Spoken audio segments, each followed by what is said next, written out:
नमस्कार दोस्तों, कैसे हैं आप सब। तो स्टार्ट करते हैं आज की वीडियो। देखते हैं कॉस्ट कॉन्सेप्ट के बारे में। बहुत ही अच्छा कॉन्सेप्ट है, तो ध्यान से सुनिएगा।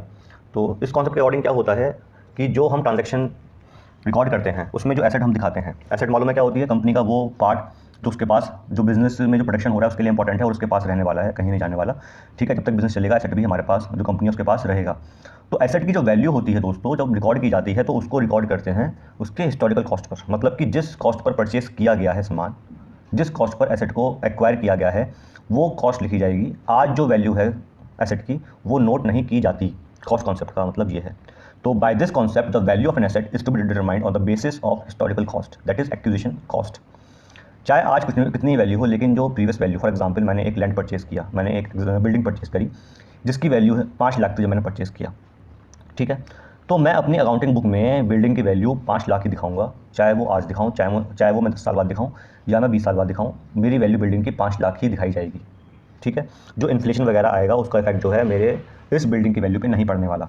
इसका मतलब होता है कि it is a cost concept. इसका सबसे बड़ा ड्रॉबैक ये होता है कि अगर हम सपोज फॉर एग्जांपल बिल्डिंग की वैल्यू दिखा रहे हैं 5 लाख, लेकिन साल दर साल आके बिल्डिंग की वैल्यू कम भी हो सकती है, या फिर अगर हमारे पास लैंड है तो लैंड की वैल्यू बढ़ भी सकती है। तो इससे क्या होता है, जो प्रॉफिट और लॉस निकालते हैं वो गलत एंटिसिपेट होता है, गलत निकाला जाता है। लेकिन अकाउंटिंग में कहा जाता है कि इसको नहीं सोचना, हमें जो हमें एसेट की वैल्यू लिखनी है वो हमें हमें जो है जो हिस्टोरिकल कॉस्ट है उस पर ही नोट करना है। आज ये बात समझ में, हमें ये नहीं देखना कि जो एसेट है, जो टेंजिबल एसेट है, मतलब कि जो दिख रहा है हमें एसेट, उसकी वैल्यू डिप्रिशिएट हो रही है या फिर नहीं हो रही है, इस बारे में नहीं हमें जानना। ठीक, डेप्रिशिएशन का अलग कॉन्सेप्ट है, वो भी बताया जाएगा कि ये कैसे नोट करते हैं। लेकिन जो हम वैल्यू लिखेंगे लैंड की, बिल्डिंग की, ठीक है, या फिर इंटेंजिबल एसेट भी होते हैं, फॉर एग्जांपल पेटेंट हो गया है, गुडविल हो गया है, इसकी भी वैल्यू जो है जिस वैल्यू पर ये एक्वायर हुई है वही वैल्यू लिखी जाती है। सारी बात समझ में। इसका फ़ायदा क्या होता है, जो इसका पर्पस है वो देख लेते हैं। लास्ट पैराग्राफ में बताया गया है, the recording of asset on acquisition cost basis meets the convention of objectivity.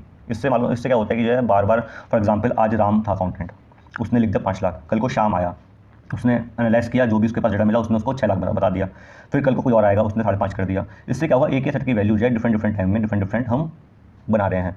तो जो ऑब्जेक्टिविटी है, जो उसका मतलब एसेट का जो महत्व है वो कम हो जाएगा। तो वो कम ना हो, जो वैल्यू है सेट की जितनी है उतनी ही रहे, जिससे कि जो और चीज़ें बेस्ड हैं उस एंट्री के ऊपर वो भी इफेक्ट ना करें। आगे बात समझ में। More over the present value of asset constantly undergoes change with the result that if we were to record the asset on the basis of their present value we would require to alter them practically every day। अगर ऐसा है कीजिए कि अगर हम present value note करेंगे तो हमें रोज ही जो है ये देखना पड़ेगा कि आखिर एसेट की वैल्यू अब क्या है। जैसे स्टॉक्स में होता है, स्टॉक्स में हम डेली चेक करना पड़ता है कि भाई अब बड़ा हुआ, बड़ा कम हुआ, बड़ा कम हुआ, तो उसके लिए एक अलग से पर्सन अपॉइंट करना पड़ेगा। ये अलग से टेंशन हो जाएगी कि भाई कितना वैल्यू बढ़ रहा है, कितना कम हो रहा है। तो ये सब चीज़ें ना हो, ठीक है, बेवजह का बर्डन ना पड़े अकाउंटिंग के ऊपर, इंस्टेबिलिटी ना हो, और इफेक्टिवनेस और एक्सेप्टेंस आए अकाउंटिंग के अंदर रिकॉर्डिंग करने के बाद, तो उसको ध्यान में रखते हुए कॉन्सेप्ट इंपॉर्टेंट हो जाता है, कॉस्ट कॉन्सेप्ट। ठीक है दोस्तों, तो इसमें इतना ही है। उम्मीद करता हूँ कि आपको समझ में आएगा what is the meaning of cost concept, क्या उसका पर्पस है, और मतलब इसी के बेस पर एमसीक्यू आ सकता है। ठीक है, तो दोस्तों अगर वीडियो पसंद आई please like this video, share this video, सबसे thank you, have a nice day.